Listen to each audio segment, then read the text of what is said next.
Менің атым Ерғабыл Нұрбек. Бұл екінші эсерес жұмысы. Қабдеш Жұмаділдің «Тағдыр» романы туралы айтатын боламын. «Тағдыр» жалпы қазақ әдебиетіндегі тарихи маңызы зор шығармалардың бірі. Бұл шығармада 19 ғасырдың соңындағы қазақ халқының тағдыры жайлы, жалпы Шығыс Түркістан өңіріндегі қазақтардың өмірі жайлы кеңінен айтылады. Романның негізгі оқиғалары Ресей мен Қытай мемлекеті қазақ жерін бөліске салған кезде өтеді. Бұл жай ғана саяси процесс болмайды, бұл халықтың өміріне тікелей әсер еткен тарихи қасірет деп айтуға болады. Шекараның сызылуы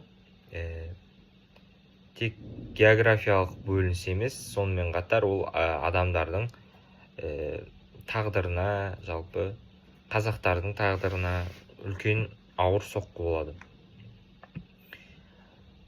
Жалпы осы шығармада жазушы Қабдеш Жұмаділ осы шығарма арқылы жалпы шекара мәселесінің қаншалықты күрделі екенін көрсетеді. Бір ауыл екіге бөлініп, ағайындар бір-бірінен ажырап кеткенде, жалпы бір халықтың трагедиясын, сол кездегі мұңын осы шығарма арқылы баяндайды. Осы шығарманың жалпы негізгі идеясы ол ұлттың тағдыры, елдің бірлігі, жалпы ұлттық мүдде үшін күрестің жүргізілуі жайлы. Автор жалпы бұл шығарма арқылы бір маңызды ойды қозғайды. Егер халық бірлігін сақтамаса, ол сыртқы күштердің ықпалына түседі. Яғни сол кездегі алпауыт елдер Қытай мен Ресейдің қазақтың бірлігінің әлсіреуінің кесірінен бізді жалпы қинауы жайлы айтылады. Және тек біріккен халықтардың ғана өз жерін, өз болашағын жалпы қорғай алатынын жеткізеді. Бұл шығармадағы Демежан бейнесі, яғни басты рөлдегі кейіпкердің бейнесі арқылы жалпы Қабдеш Жұмаділ халық үшін күрескен азаматтың қандай болу керек екенін, яғни Демежан секілді болу керек екенін көрсетеді. Демежан жеке басының пайдасын емес, елдің болашағын, халықтың амандығын ойлайды. Бірақ осындай күрестің соңы әрқашан жеңіспен аяқтала бермейді. Кейде ол жаңағыдай бір құрбандықтарды талап етеді. Жалпы Қабдеш Жұмаділ осыны көрсетеді. Сондықтан да бір романның идеясы тек күрес емес, жалпы сонымен қатар бір күрестің ауыр тағдыры жайлы айтылады. Автордың көтерген мәселелері бұл романда бірнеше өзекті мәселелерді көтереді. Сол жаңағы шекара мәселесі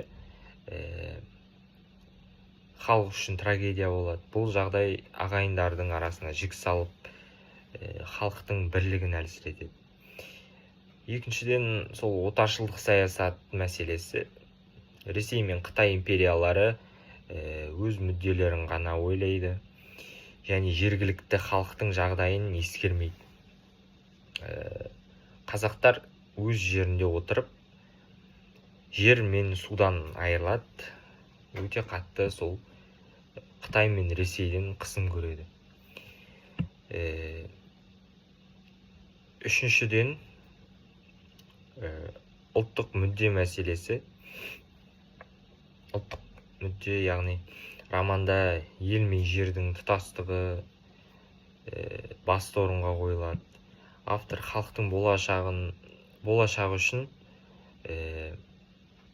жалпы ел мен жердің тұтастығын сақтауды бірінші орынға қояды.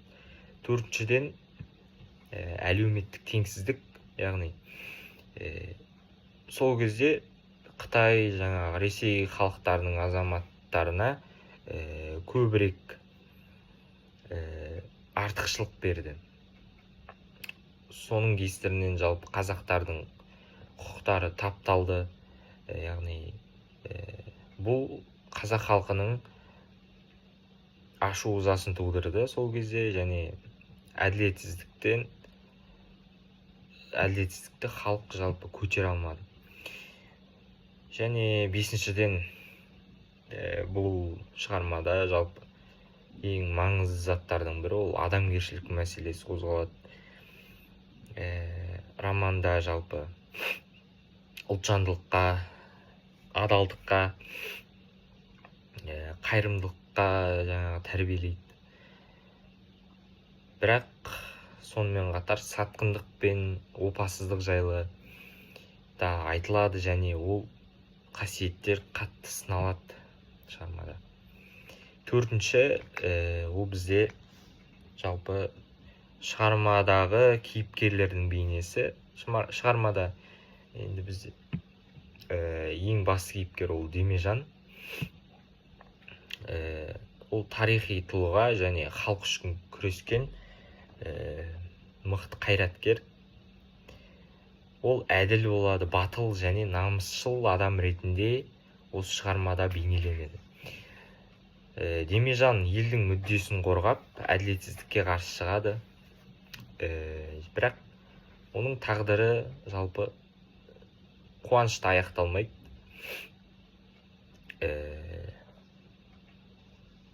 Тағдыры қайғылы аяқталады. Бұл оның әлсіздігін емес, бірақ керісінше оның жалпы күресінің, оның табандылығының қаншалықты мықты болғанын көрсетеді. Келесі кейіпкер бізде Ши Амбы деп аталады. Оның бейнесі жалпы оның бейнесі арқылы жазушы империялық биліктің бір қаталдығын көрсетеді. Ол саясаттың адамы болады, және көбінесе халықтың тағдырынан гөрі жаңағыдай мемлекеттің мүддесін жоғары қояды. Яғни осы шығармадағы сатқындықтың бейнесі болады. Келесі ол Бибі. Ол қазақ әйелінің символы сол шығармадағы.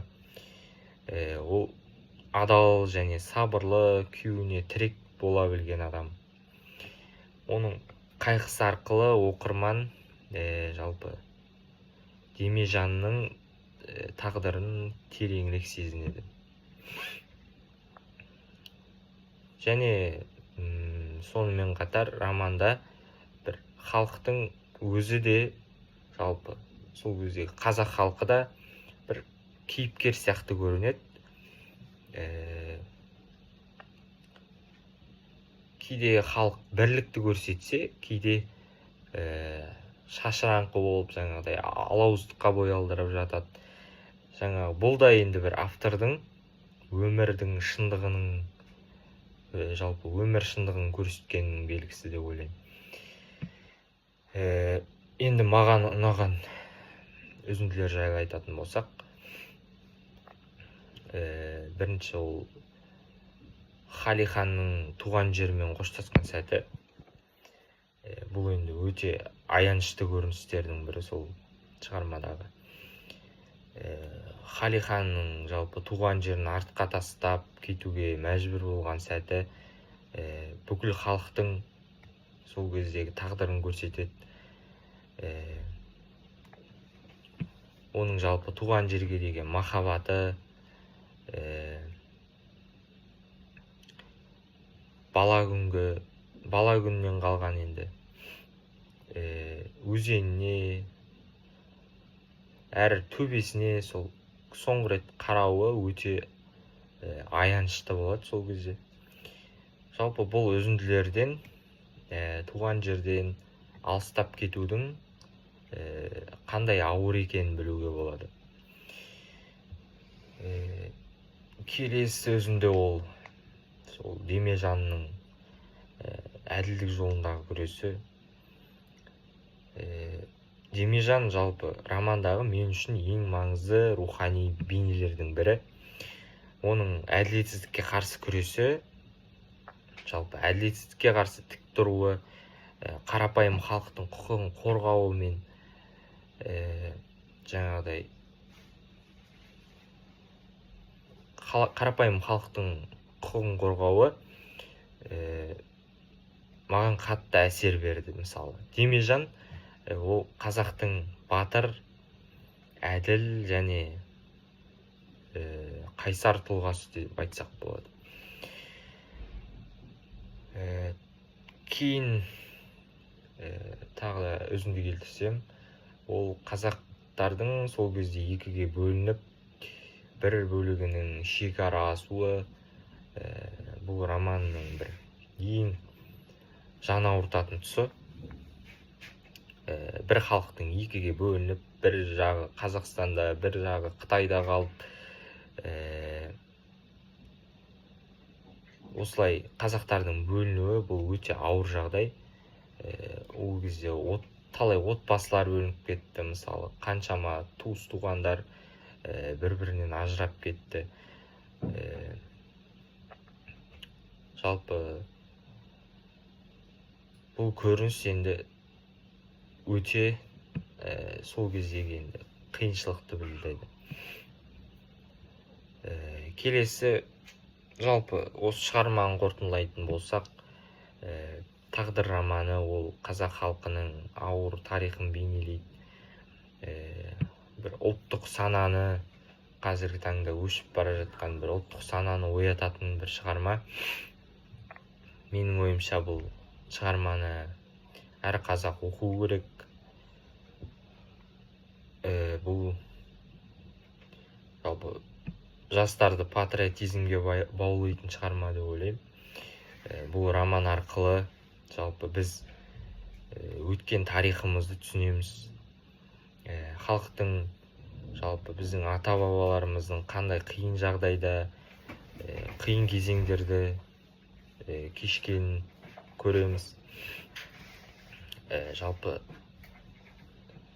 сонымен қатар бұл шығарма сол елді сүюге, жерді қадірлеуге, бұл бірлікте болуға шақырады. Енді Қабдеш Жұмаділ жайлы айтатын болсам, Қабдеш Жұмаділ қазақ әдебиетінің көрнекті өкілі, тарихи тақырыптарды бір тереңнен меңгерген жазушы. Ол 1936 жылы Қытайда туылады, яғни Шыңжаң өңірінде.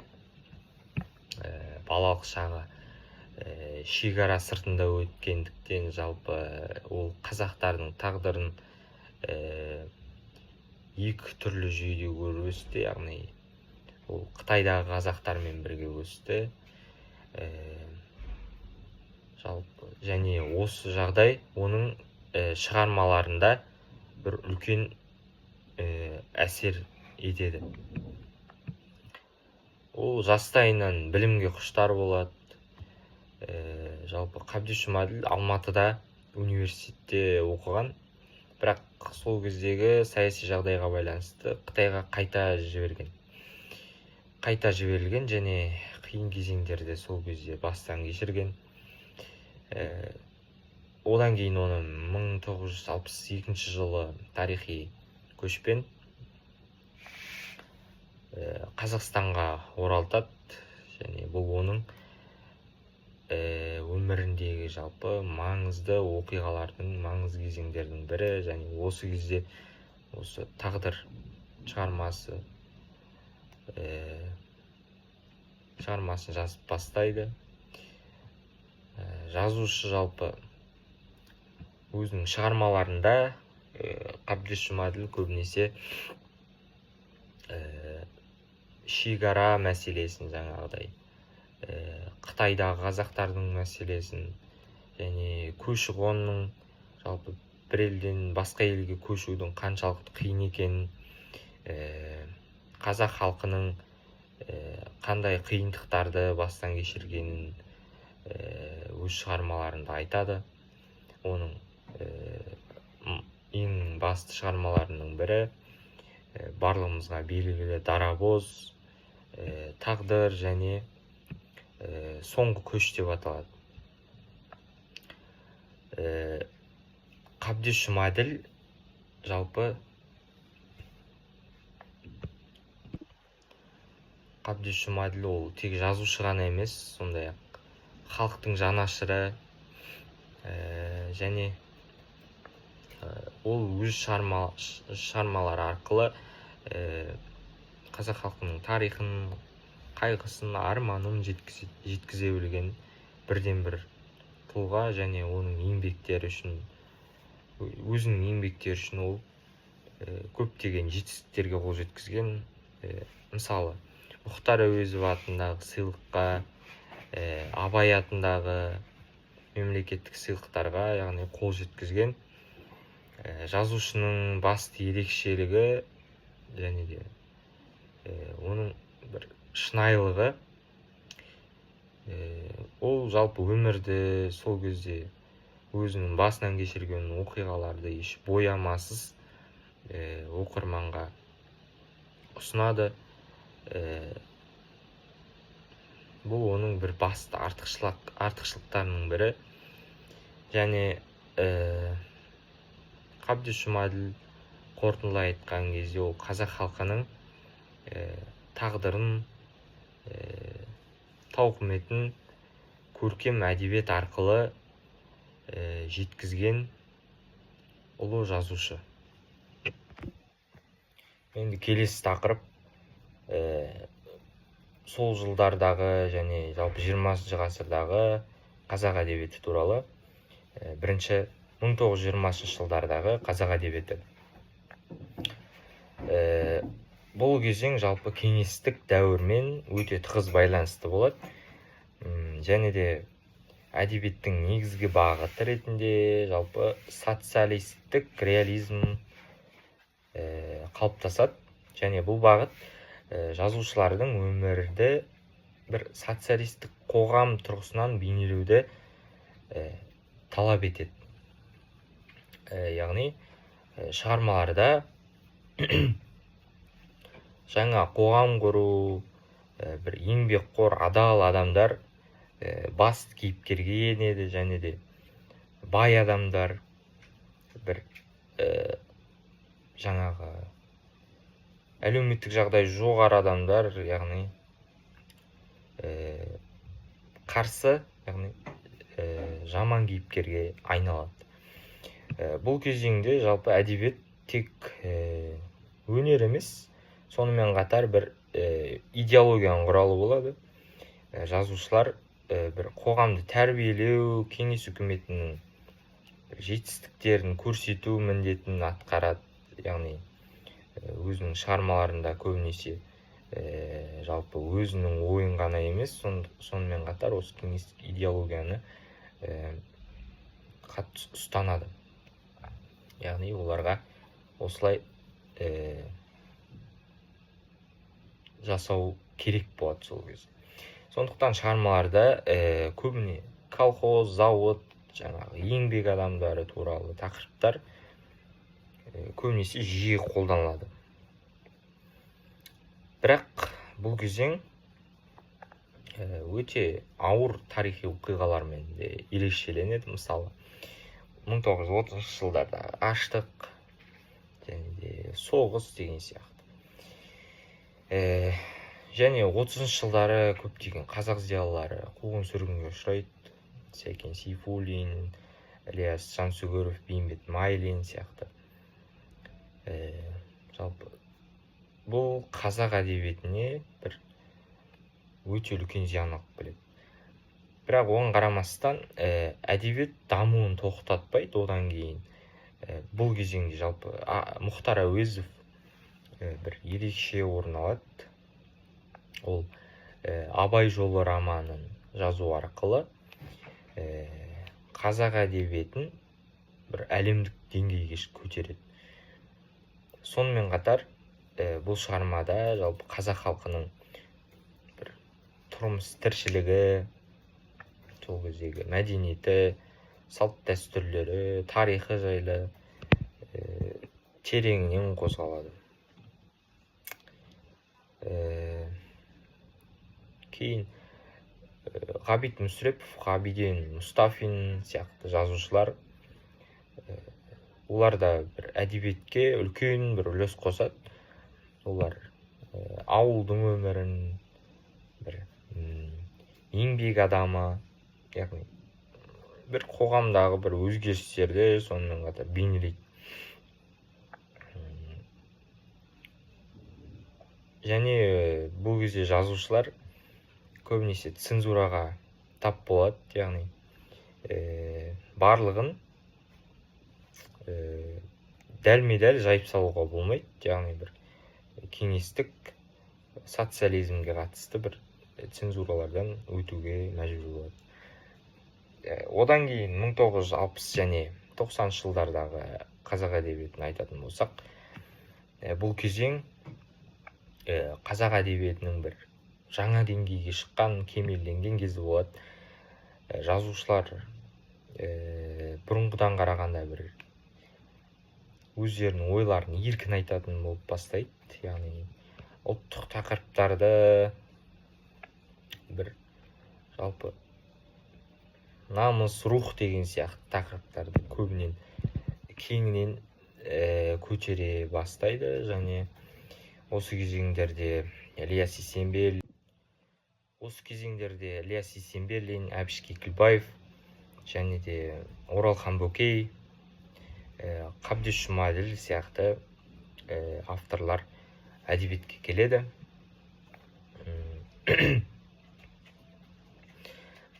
Мысалы, Ілияс Есенберлин тарихи романдары арқылы қазақ халқының өткенін бір жаңғыртады.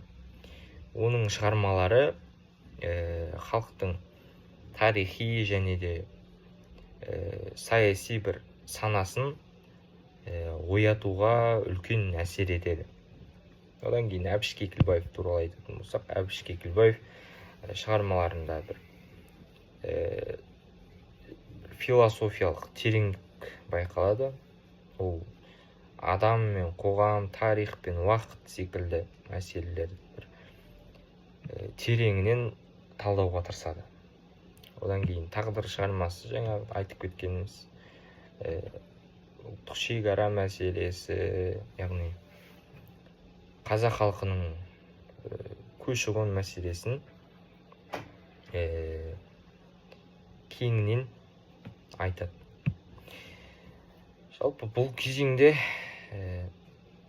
сонымен қатар бір поэзия, жаңағы өлеңдер қатты дамиды. Мысалы, Мұқағали Мақатаев та осы кезеңде өмір сүрді, осы кезеңде өзінің шығармаларын шығарды. Ол бір адамның ішкі сезімдері, өмірдің мәні, жаңағыдай халықтың отан сүйгіштігі жайлы,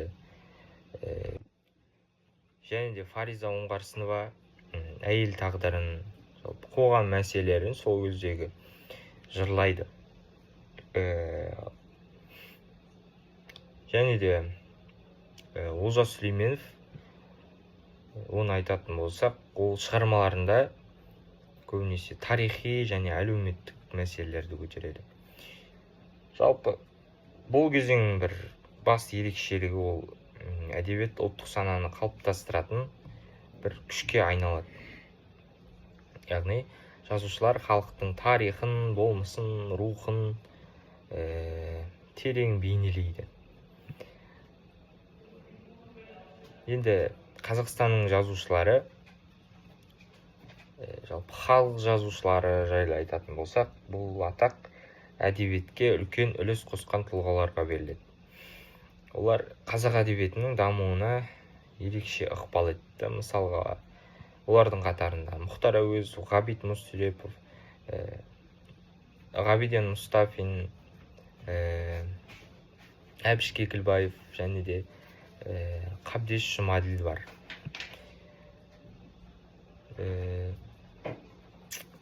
Мұхтар Әуезов жайлы айтатын болсақ, тағы да ол қазақ әдебиетін әлемге танытқан тұлға. Ол шығармаларында қазақ халқының рухани байлығын көрсетеді. Мысалы, Ғабит Мүсірепов болса, ол адамгершілік, ана тақырыптарын көтереді. Ғабиден Мұстафин ол еңбек адамын бейнелейді, мысалы. Ал Әбіш Кекілбаев шығармаларында терең философиялық ойларды айтады. Мысалы, сол сияқты Қабдеш Жұмаділ тақырыптарды, қазақ халқының тағдырын ерекше шеберлікпен суреттейді.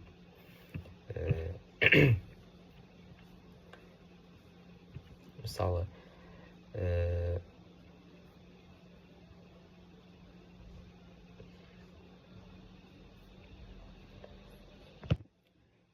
және де Фариза Оңғарсынова әйел тағдырын, қоғам мәселелерін сол кездегі жырлайды. Және де Олжас Сүлейменов, оны айтатын болсақ, ол шығармаларында көбінесе тарихи және әлеуметтік мәселелерді көтереді.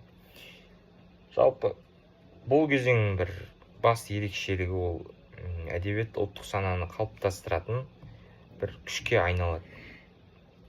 Яғни, жазушылар халықтың тарихын, болмысын, рухын терең бейнелейді. Енді Қазақстанның жазушылары, жалпы халық жазушылары жайлы айтатын болсақ, бұл атақ әдебиетке үлкен үлес қосқан тұлғаларға беріледі. Олар қазақ әдебиетінің дамуына ерекше ықпал етті. Мысалға, олардың қатарында Мұхтар Әуезов, Ғабит Мүсірепов, Ғабиден Мұстафин, Әбіш Кекілбаев және де Қабдеш Жұмаділ бар.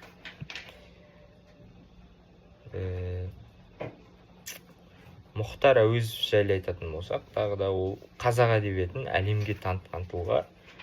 Ол шығармаларында қазақ халқының рухани байлығын көрсетеді. Мысалы, Ғабит Мүсірепов болса, ол адамгершілік, ана тақырыптарын көтереді. Ғабиден Мұстафин ол еңбек адамын бейнелейді, мысалы.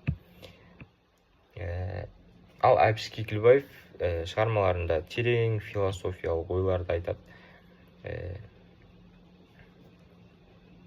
Мысалы, сол сияқты Қабдеш Жұмаділ тақырыптарды, қазақ халқының тағдырын ерекше шеберлікпен суреттейді.